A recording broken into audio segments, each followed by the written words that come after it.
Avant de commencer le cours, j'aimerais vous raconter l'histoire d'un rave qui, qui m'a raconté ce qui s'est passé à Shavuot. À Shavuot, j'ai eu l'occasion de prier avec un grand rave, un grand tzaddik. Il n'est pas grand, il n'est pas connu, etc. Mais on va dire qu'il est lié à la Géoula. Et il a des petits trucs sympathiques. On lui montre des messages d'en haut et des fois, j'essaie de gratter. Et je le vois après la tfila, hyper heureux. Je le vois limite en train de danser, quoi. Il est là, il est porté. Il est porté comme si il a appris une nouvelle incroyable. Et je me suis dit, bon, à la fin, je vais faire un petit détour, je vais le raccompagner, mais je vais essayer de tirer des infos. Et je l'attrape après la tfila, j'ai dit, Vodarav, Makara, qu'est-ce qui s'est passé? Le Rav, il me dit, bah, au Hachem, mes tfila, et je vois qu'il essaie de s'échapper. Je dis, non, Vodarav, il n'y a pas une belle tfila s'il n'y a pas, comment dire, une bonne nouvelle. Là, il y a eu quelque chose, vous avez ressenti quelque chose, il y a quelque chose, la Géoula, les trucs.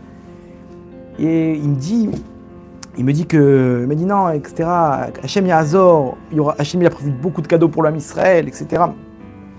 Et je lui ai dit, dites-moi, Gvodarav, je vous en supplie, on a besoin, on est tellement dans un monde. Alors, de quel cadeau il s'agit? Il m'a dit comme ça, il m'a dit à la fin de la tfila, il m'a dit, j'ai fini ma prière et je priais pour la Géoula, je priais pour l'âme Israël. Il m'a dit vraiment, je sentais, vous savez que la prière de Moussaf de Shavuot, c'est la plus haute de toute l'année. Au niveau des sphirotes, dans les sphères célestes, la plus haute, c'est le Moussaf de Shavuot. C'est là-bas le... Hein? Non, Moussaf, celle d'après. La deuxième du matin, c'est le Keter, c'est la couronne, c'est la plus haute prière de toute l'année. Pas la plus forte, mais celle qui atteint dans les mondes d'en haut, l'endroit le plus haut.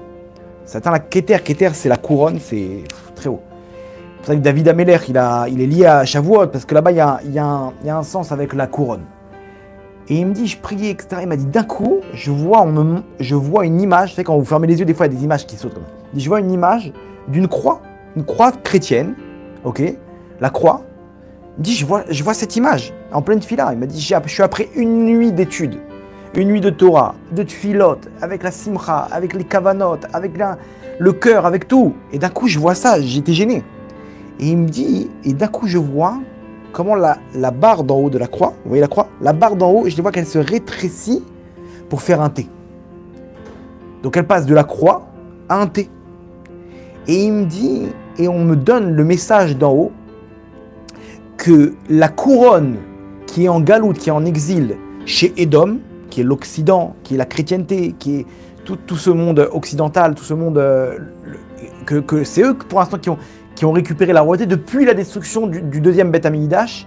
La couronne d'Hachem, la malchoute d'Hachem, la royauté d'Hachem, elle est en exil de l'autre côté. Et il dit, je vois comment cette croix, elle se transforme en T. Qu'est-ce que ça représente le T? Le T, c'est hyper intéressant parce que le T, ça représente dans vous savez, la ponctuation. Dans les lettres en hébreu, elle est en bas. C'est des points qu'on met en bas. Donc il y a 1 point, 2 points, 3. Et il y a le kamatz. Le kamatz, c'est un T. C'est un T comme ça. Ok? Mais il faut savoir que les sphirotes, les sphères célestes, c'est des noms d'Hachem avec une ponctuation. La même ponctuation. Et quand c'est le Yud Kevavke, donc le nom d'Hachem, avec le kamatz en dessous, donc le Yud, on lui met le kamatz. Le He, on lui met le kamatz. Ce T là. Le Vav et le He, on leur met le kamatz. Ça représente la lumière qui émane de ce nom d'Hachem, qui est le nom d'Hachem, Yud Kevavke. Mais quand on voit la ponctuation, on peut savoir de quelle sphère elle vient cette lumière. Et devinez de quelle sphère ça vient le kamatz. C'est ce T, c'est la sphère de Keter, de la couronne. Donc en fait, la croix qui se transforme en T, ça représente l'endroit dans la Gdusha, dans le Ham Israël qui représente la couronne, c'est cette ponctuation avec le T. Et il me dit, quand je vois la croix comme ça, baisser la barre et devenir ce kamatz, j'ai compris, on me donne le message d'en haut que la couronne, elle passe dans le Ham Israël. Et il m'a dit, après, je vois le nom d'Hachem au-dessus, en feu comme ça, j'ai compris qu'Akadosh Baruch Hu, il avait fait un changement dans les mondes d'en haut, qui fait passer la couronne qui était en exil dans les peuples du monde, des peuples du monde jusqu'à le Ham Israël, jusqu'à la Gdusha. Et c'est pour ça qu'il était heureux. Il me dit, c'est-à-dire que maintenant, il me dit, ça y est, on y est. Il me dit, on y est. Là, maintenant, il m'a dit, les événements qui vont se produire maintenant, ils vont être ni plus ni moins que la matérialisation de ce qui s'est passé dans les mondes d'en haut. Il m'a dit, on me l'a montré à Shavuot et tu vas voir très vite ce qui va se passer. Il m'a dit ça, il dit, ouais, c'est pas possible. Et donc, je lui ai dit, je peux diffuser. Il m'a dit, dis pas mon nom, mais bon, c'est un cadeau pour l'âme Israël. Si Hachem il me le montre, pourquoi on le dirait pas aux autres?